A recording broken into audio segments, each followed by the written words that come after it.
Sus ojos se encendieron, luego gritó: ¿Qué significa uno mismo? Significa que me pongo ropas civiles de confección y que hago un sucio trabajo cualquiera en alguna otra parte. Eso es lo que vale mi yo. Ella frunció las cejas. Pero, ¿y lo que eres para mí?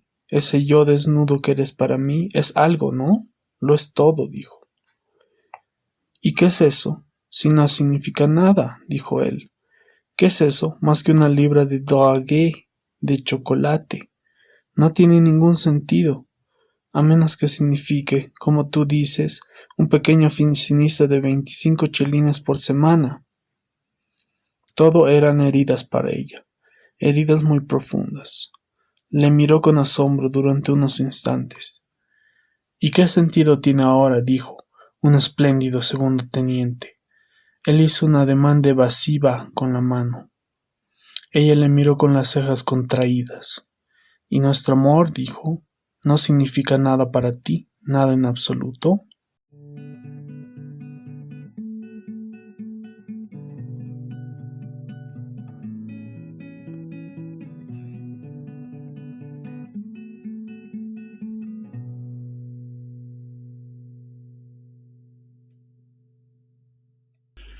Buenos días y bienvenidos a Libros y Laberintos. Yo me llamo Sergio y ese es un blog de lecturas, comentarios que hago a libros.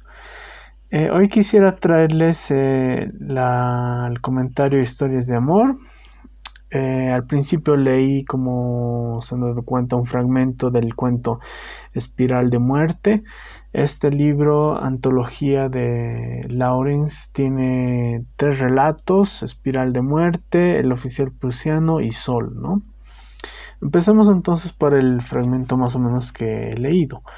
Espiral de Muerte es un relato que trata de un militar y una actriz que, bueno, el militar está volviendo a su hogar después de haber jugado y de haber perdido 3.000 marcos. Él encuentra a Marta, su enamorada, que está enojada porque se ha olvidado de ella, ¿no? Y entonces él como que hace una escena y ella también le sigue y entonces se replican cosas como que ¿por qué vas a jugar? ¿Acaso no significa nada para ti? Etcétera, etcétera, ¿no? Entonces es la típica escena de los enamorados que tratan de obtener la última palabra, ¿no? Entonces de eso trata sobre todo Espiral de Muerte. Efectivamente hay como que una vuelta de tuerca en este cuento, sé que no voy a decir de qué se trata. Y bueno, el siguiente relato sería el primero que aparece en este libro, que se llama El oficial prusiano. El oficial prusiano no es una historia de amor, es más bien una historia de odio entre un oficial y su subordinado, una estafeta, ¿no? La estafeta tiene su chica y parece que este oficial prusiano siente celos de él, ¿no? Y entonces trata de atarearlo, es decir, trata de darle tareas, lo mantiene ocupado todo el tiempo y obtiene placer en eso, ¿no? Es decir, es malvado. Y bueno, también hay un desenlace brutal en este otro, que no es tan de vuelta de tuerca, pero sí es, digamos, muy violento, ¿no? Y el último relato es el relato Sol. Sol trata sobre una mujer americana que con su esposo van a Italia y el esposo la deja porque el doctor básicamente le dice: tienes que obtener vitamina C, y como no había pastillas en esas épocas de vitamina C, la manera más fácil era que ella tenía que tomar baños de sol, ¿no? Entonces se tenía que desnudar todo ahí frente al sol de Italia. Yo no entiendo por qué no podía hacerlo en Estados Unidos, pero la cuestión es que va a Italia y ahí se desnuda. El esposo vuelve porque tiene que tomar el negocio, tiene que conducir el negocio. Y claro, la mujer como que a partir de esa relación que tiene con el sol se metamorfosea un poco, ¿no? Es decir, aparece diferente de lo que era, porque el sol como que aparte de darle un bronceado, le da como una seguridad emocional, ¿no? Y entonces la cambia. Y eso es interesante de leerlo, ¿no? Historias de amor les aconsejo sobre todo para entrar a este mundo de H. Lawrence, si es que no han leído antes a él. Yo es la primera vez que leo sus cuentos. Ya había leído algunas novelas como estas otras, La Serpiente Emplumada, por ejemplo, de H. Lawrence, que sucede en México. La protagonista es Kate. Empieza la novela en una corrida de toros, ¿no? Ella trata mal a los mexicanos y los mexicanos la tratan mal y entonces es como que parece que él, de H. Lawrence, no se hubiera llevado bien en México cuando viajó, ¿no? Porque él viajaba harto. Él llamó a su viaje, a su exilio voluntario, la peregrinación salvaje, ¿no?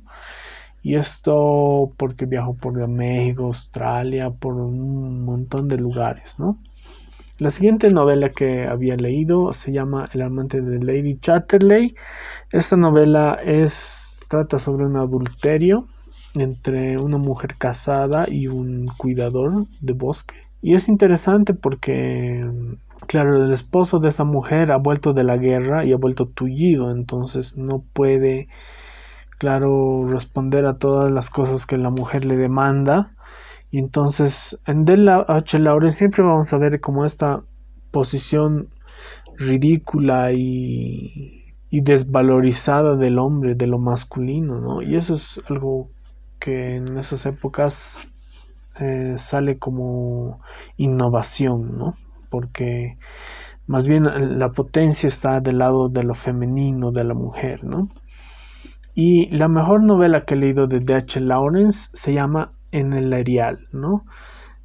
Su título original es Boy in the Bush, es decir, muchacho en la maleza o muchacho en el arbusto, ¿no? En el matorral.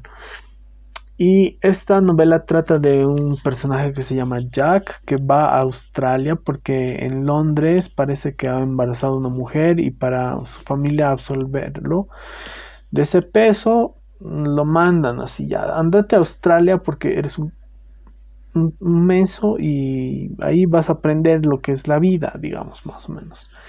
Y entonces es bien interesante observar cómo esta novela, que es una novela de aprendizaje, suceden cosas como ir a cazar canguros y los sembradíos que tiene que encargarse. Es decir, a mí me ha parecido sobre todo interesante porque desde un punto de vista sedentario, que es el mío, digamos, me ha llevado a entender un mundo que trata sobre la acción en el campo, ¿no? Y claro, como novela de aprendizaje uno va pasando por diferentes umbrales. Y uno de los umbrales es justamente la caza de canguros, otro el momento donde se emborracha. Y el final en la novela es bien hermoso cuando, es decir, se da cuenta de que sí, él ha logrado, digamos, conectarse con esa tierra, ¿no? Y eso me parece muy interesante. Una cosa que van a encontrar en D.H. Lawrence es esta exaltación por la sexualidad, ¿no? No se trata del Marqués de Sade, eso implica no un sadomasoquismo ni un sadismo, sino una especie de inocencia en cuanto a la sexualidad, ¿no? Bueno, quiero leerles el fragmento de este librote que se llama Novelas y novelistas de Harold Bloom, el apartado a D.H. Lawrence, ¿no? Es el comienzo nomás, un parrafito. Se los voy a leer entonces, ¿no? Lejos de ser un libertino, Lawrence poseía la sensibilidad radicalmente protestante de Milton, Shelley, Browning o Hardy, ninguno de ellos favorito de los seguidores de Eliot. Resulta bastante obvio decir que Lawrence fue más puritano que Milton. Lo que Lawrence comparte con Milton es una intensa exaltación de la inocente sexualidad humana. Con Blake, Lawrence comparte la convicción de que el tacto, el sentido sexual, es el menos inmoral de los sentidos, lo que implica que la redención es claramente un proceso sexual. Es bien interesante entender, digamos, que en Lawrence sí van a encontrar esta liberación o por lo menos resemantización de la representación de la mujer, ¿no? Y claro, lleva sus consecuencias. O sea, Virginia Woolf alguna vez lo acusó de misógino. Pero yo creo que en estas cuestiones del género hay que tener un poco de cuidado y distancia también, ¿no? O sea, es literatura después de todo, ¿no? Y bueno, espero que les haya gustado el comentario a Historias de Amor. Yo les aconsejo, por si no han leído a Lawrence, pueden empezar con con este corto librito para entrar a su mundo, ¿no? Y bueno, he escrito también en mi blog, espero que encuentren un enlace abajo en la descripción. Es un ensayo sobre el amor, la autoridad y la fatalidad en esta historia de amor de H. Lawrence. Y espero que también puedan hacer sus comentarios abajo si es que les ha gustado este video o si es que les ha gustado de H. Lawrence o si es que no les ha gustado de H. Lawrence. Quisiera saberlo y que me lo comenten. Eso sería todo. Espero que sigan leyendo y hasta la próxima. Chao.